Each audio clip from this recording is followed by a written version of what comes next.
Hey everybody, it's Mandy from Tropical Forge. It is Tuesday. Tomorrow we'll be going to Lancaster, so I probably won't have a video out tomorrow. If you're new here, look at this wild hair. If you're new here, we share our oldest with his dad. So usually every 2 weeks we go back about 2 hours away from where our old homestead was, switch him off, and do that routine every 2 weeks. So tomorrow probably won't have a video, but for today, we moved our honey, and we did have our butter, over here on the stove. Honey typically doesn't start deteriorating in its nutrients and all its good stuff because, as you probably know, once you heat it, it loses a lot of its good stuff. Usually that's not to like 90 or 95. So I've been keeping this thermometer here. It's running around 85 to almost 90. So if I need to, I could always move it and put it down here like on the wood rack or something. But it's getting really hard to pour the honey and spread the butter because our counter's like 50 to 55 degrees. So we use this coal stove in our living room to keep this area warm. It usually filters out into the kitchen and the dining room pretty well. We do have a geothermal system that we'll turn on. So today I have 2 bowls to bake. I have a chocolate bowl and I have an everything bagel seasoning with cheddar. I showed you yesterday that Bud made yogurt. I just need to stir that and put it in the fridge. As I've mentioned before, I just pull this insert out. I put this silicone lid on. We leave it in the fridge. We usually make like a gallon a week. It's super convenient. And Zad has breakfast ready, so don't come at me. We're having Spam. We might have Spam like once a month. It's something that we really enjoy.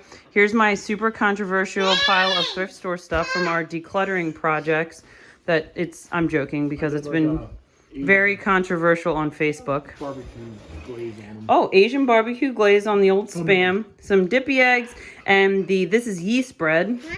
So I made the yeast bread yesterday. I used Ruth Ann Zimmerman's recipe and it came out amazing. So I've been really wanting to hone in on my baking skills this winter, not just sourdough. And so I made some yeast bread yesterday. It came out so well. I'm so happy with it. It looks great. I've been keeping it in this gigantic beeswax wrap that Bud made for me, which is keeping it fresh.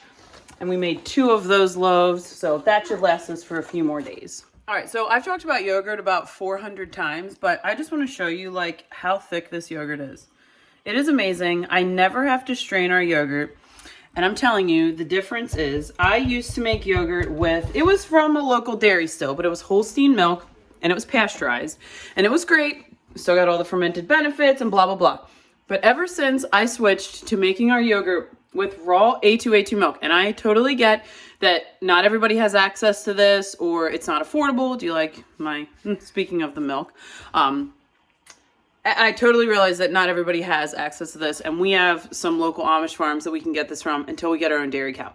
So I realize how blessed we are to have that advantage and whatever. But if you have access to it and you're trying to get thicker yogurt, that is the key. I have like probably a pint at least from each gallon that we're getting, sometimes maybe a little more.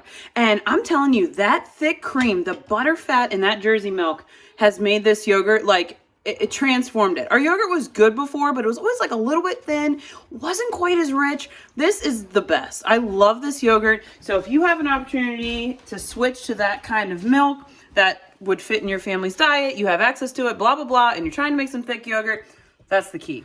Can we just talk about how funny ducks are in the snow? They crack me up. This is my first winter having ducks, so I wasn't really sure how they were going to be, you know, because we have to come out and knock the ice out of the bowl and all that kind of thing. And they're hilarious. They love it. They're so funny. I don't know why people think ducks are so dirty. I love having ducks. They're hilarious. For one, I don't find them dirty in the slightest. And while we're on homesteading myths to debunk, I also don't think that keeping goats in is hard. I have only had goats get out when it was my stupid fault and I didn't close the gate, which has been like twice, and at the other house.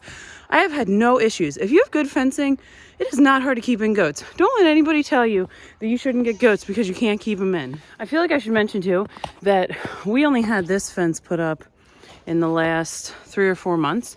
Prior to this, over in the screen shed they were living when we first moved here with a Premier One goat fence, and nobody ever escaped. And at the other house, we had no permanent fencing at all, only that kind of fencing.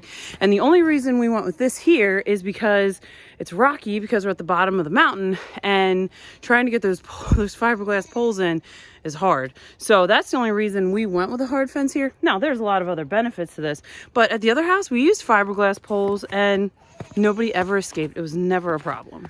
And here's your daily dose of funny goats missing their friend. But Ian is so funny. Cosmo also. So cute. They're buddies for now. Till their friends come. They're new friends. Okay, so update on my bowls. I used like an oval dish to rise because I only have one Banneton and I shouldn't have done that. I need to just like find another Banneton. So the one that I rose in the Banneton, which was the Cheddar everything bagel seasoning, looks wow. I'm pretty excited about that because I was not very hopeful. Honestly, okay, here's the chocolate one. This was 100% experimental.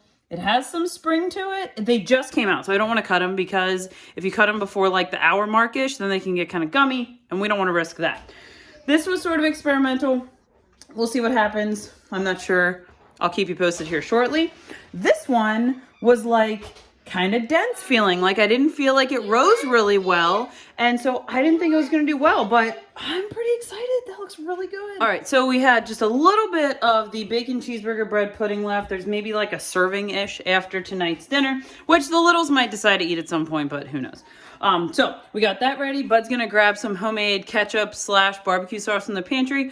Quick story about that. I had canned 2 years ago ketchup and barbecue sauce, one in each stock pot, and then I put them all in the canner, and then I couldn't tell the difference. So they all say K or BBQ on them, and we always joke that it says Korean barbecue because we don't actually know what it is. So it's fine. It all tastes the same and pretty much goes on the same stuff. So we're going to put a little bit of that on here, finish up this bread pudding, and I think we'll have chili tomorrow because we still have chili left in the Dutch oven.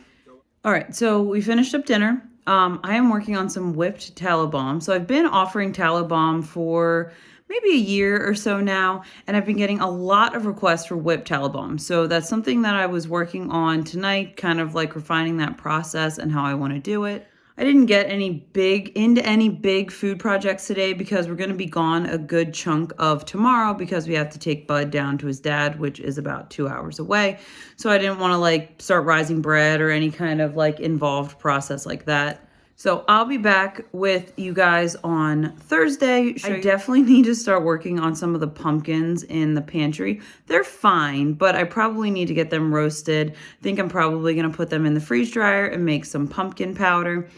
If you're looking for some other great channels to follow, I just finished Holler Homestead's last video. I love following them.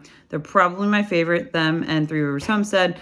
And right now I'm watching Becky at Acre Homestead's video because she went to Holler Homestead's pig butchering class, which is super interesting and something we would love to get into here soon. We're hoping to add pigs and a dairy cow this year. We'll see if we get to those goals. I'd also love to put in a licensed kitchen. Those are 3 awful lofty goals. So we'll see. So we will see you guys on Thursday, and thanks for watching.